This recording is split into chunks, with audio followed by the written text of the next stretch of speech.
ఇవాళ మేము సవాలు ఇస్తే సవాలుకు సిద్ధం లేరు మీరు, మళ్ళీ కేంద్రాన్ని తిడతారు వాళ్ళ. కాబట్టి ఎన్నికలు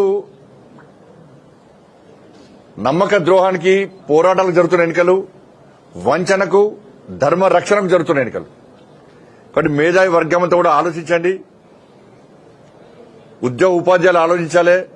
317 జీవో విషయంలో గాని, మీ పీఆర్సీ విషయంలో గాని, మీ డిఎల్ విషయంలో గాని కొట్లాడింది భారతీయ జనతా పార్టీ. లాఠీ చార్జీలో దెబ్బతిన్నది భారతీయ జనతా పార్టీ. జైళ్లకు పోయింది భారతీయ జనతా పార్టీ.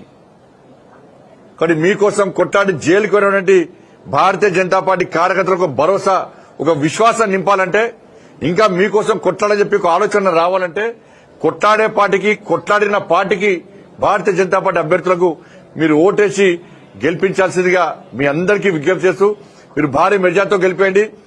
మీకోసం, మీ సమస్యల పరిష్కారం కోసం ఉద్యమం మేం చేయడానికి సిద్ధంగా ఉన్నాం. తప్పకుండా మీరు అందరూ సహకరిస్తారని చెప్పి మేము ఆశిస్తున్నాం.